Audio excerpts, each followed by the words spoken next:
গোৱালপাৰাত তৃতীয় দিনাও অব্যাহত আছে উচ্ছেদ অভিযান। হাছিলা বিলত কেইবাখনো এক্সকেভেটৰৰ জৰিয়তে ধাৰাবাহিক উচ্ছেদ অভিযান চলাই আছে প্ৰশাসনে। বৃহৎ আৰক্ষী বাহিনীলৈ প্ৰশাসনে এফালৰ পৰা উচ্ছেদ চলাইছে হাছিলা বিলৰ ভূমি। 1264 বিঘা ভূমি বেদখলমুক্ত কৰাৰ বাবে তৎপৰ হৈছে প্ৰশাসন।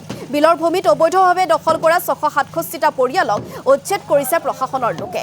বিগত দুটা দিনত বিলৰ প্ৰায় 80% ভূমি অবৈধ দখলমুক্ত কৰিছে প্ৰশাসনৰ লোকে।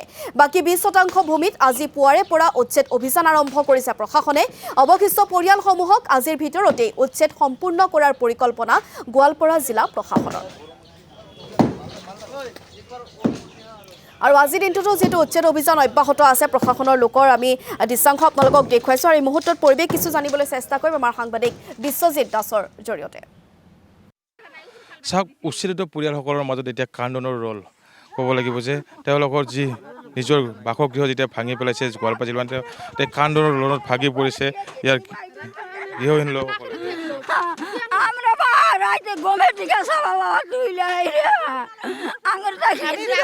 উঠাই নাই, টোপনিৰ পৰা উঠাই নাই। উঠাৰ আগতে জিচিপি আনি লগাই দিছে। আমি ল'ৰা ছোৱালী লৈ ঘুমাই আছো। ওপৰৰ পৰা পানী পৰি আছে, তাকো আমি চাৰিওফালে পানী। ল'ৰা ছোৱালী লৈ যে ক'ত বাছ আমি সেইখিনি ঠাইও আমাৰ নাই। ইয়াতে আমি 60 বছৰৰ পৰা বসবাস কৰি আছো। আমাৰ দেউতাৰ ইয়াতে জন্ম, ল'ৰা ছোৱালী গোটেইবিলাক ইয়াতে জন্ম। আমাৰ NRC আছে, 66 আছে, 61 জনৰ কাগজ আছে, আমাৰ সকলোবিলাক ডকুমেণ্টছ আছে। আমাৰ কিয় আমাক এনেকুৱা কৰি ঘৰ ভাঙি দিলে? আমাৰ এদিনো সোমাই দিয়া নাই। আমাৰ আগৰ দিনা নটিচ দি দিছে, পিছদিনাখন আহে না আমাৰ ঘৰ দুৱাৰ এনেকুৱাকৈ ভাঙি দিছে। কিয় ভাঙি দিলে? আমাক সোমাই দিয়া নাই। 10 দিন 15 দিন বা 20 দিন এনেকুৱা আমাৰ সোমাই দিব লাগিছিল চৰকাৰৰ। আমিতো কোৱা নাই নহয় এইবিলাক আমাৰ মাটি মেদিপট্টা মাটি চৰকাৰী মাটি, কিন্তু আমিতো বেলেগ দেশৰ পৰা অহা নাই।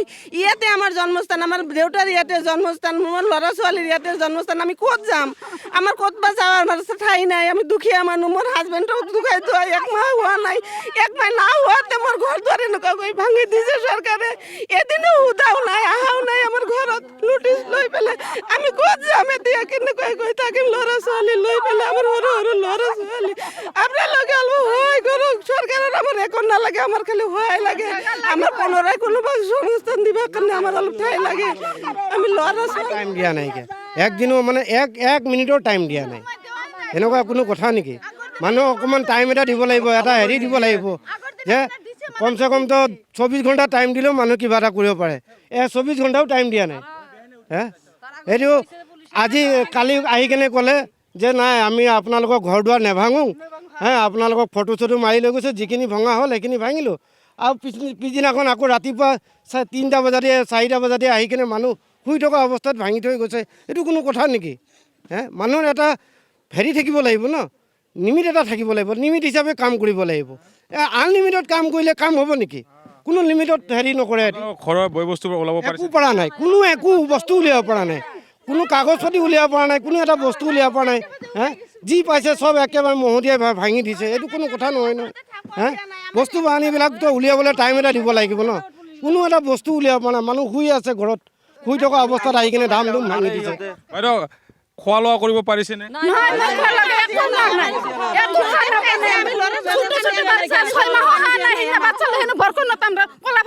বহি থাকিম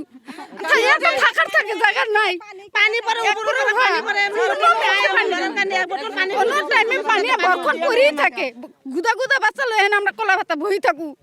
বরখনত ঠেলায় আমরা কত না যাও। আমি যাও রাস্তাতে না যাবার দায় একটা বিস্কুট জানো ভাষা করলে কত না দি লাঠিতে পিটে হেন বাহিৰত বাইকৰি দিয়ে।